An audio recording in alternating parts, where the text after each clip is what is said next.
Just briefly want to take the opportunity to give you an update on Father Jerry. He continues to do actually quite well. He is now home in his house, recovering nicely. Each day he goes out for his walk. He gets a little bit further each day, and he continues to report little to no pain. So thank you for your prayers for his healing, and encourage you to continue to do that. Hopefully by God's will, he will be back amongst us 2 weeks from today. There are always things throughout our life that we encounter that leave us asking the question, what is it? You know what I'm talking about. All of a sudden you're invited to a house of a friend or a neighbor, and they set before you some kind of food that you haven't seen before. And you look at it, and of course then you taste it, and you still haven't figured it out, and why then you kindly ask the question of your host, what is it? Why, I did that just a few weeks ago as I was partaking in an appetizer that some parishioners had given to me and invited me over to their home, and as I asked the question, what is it, I was informed that I was eating hummus. Interesting food. We'll leave it at that. Or when we're traveling, we go to different parts of this country or even different parts of the world, and we are observing the crops that are planted in the fields, crops that are not familiar to us, crops that don't consist of either corn or soybeans or wheat or oats, something that we're familiar with, and we ask the question, what is it? Or the bird that happens to come into our neighborhood and to land to eat for a while that we've not seen before. We grab the bird book to figure out, what is it? We want to know. Curiosity, certainly, but also because we always want to discover that which is new, that which is around us, that which we encounter on a daily basis. What is it? Scholars actually believe that the word manna that we hear in today's first reading, do not forget, Moses tells the Israelites, please do not forget that God sent you manna from the heavens. Why, scholars say that the very word manna translated into English is best translated, what is it? The Israelites, as we heard in today's first reading, did not know what it was. They had never seen it before, and yet, as they're wandering in the desert, God gives them this, what is it, from the heavens. And it lands in the ground, and they have to busy gather it up and prepare it so that then they might eat it. And they have to gather it up before the sun comes up, because, of course, the sun would melt it. So they go out, and they gather up what is it to prepare it, so that they might eat it, so that they might then know what it is. It's food. Food from God. Food to give them nourishment and strength. Food so that they can continue their quest through the desert into the promised land. The truth be told, why, don't you and I find that in life, most of God's grace comes to us unexpectedly, where we find ourselves only hindsight-wise, realizing what it was that had come into our life, and we realize, as we look back on our life at an instance, at an encounter, at a relationship that we were able to form, we look back at it and we say, that's what it was.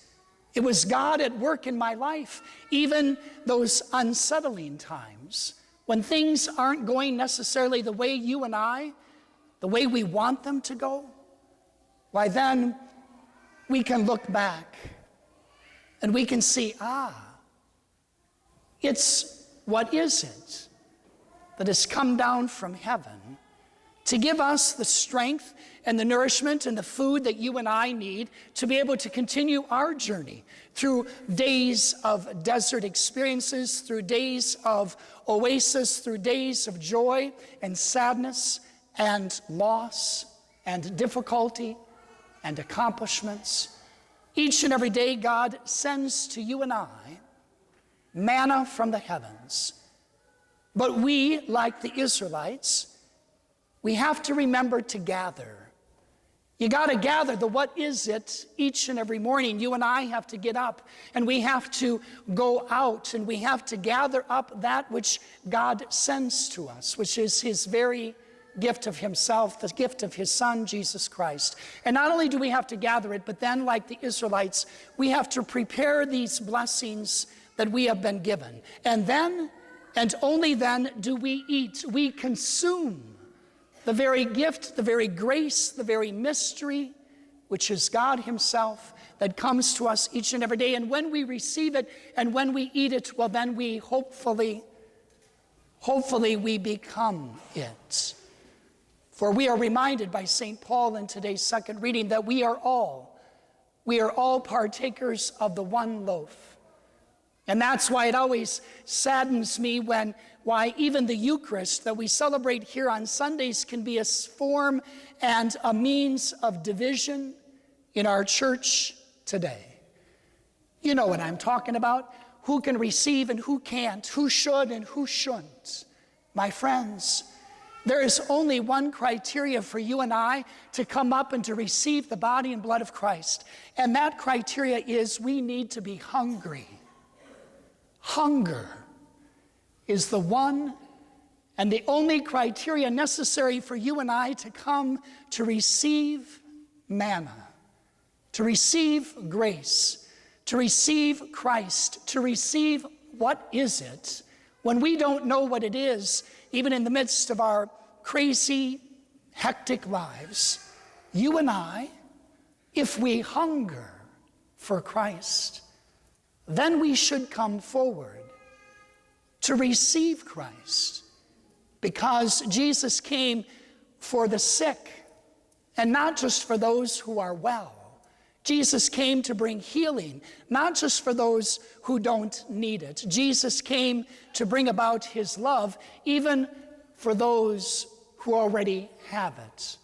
You and I come to this table, and we gather, and we prepare, and we eat, so that we can go forth to be what we have received, to be the body of Christ for one another, so that then Jesus might go out into our homes and our workplaces and our world through you and I. We, the body of Christ, will then bring his healing and his life and his love and his grace and his mystery to each person we meet.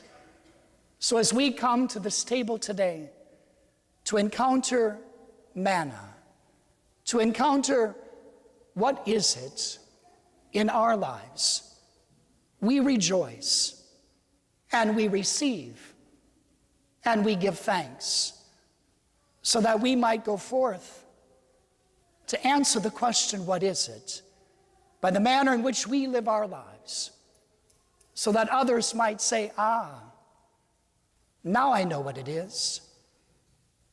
It's the body of Christ.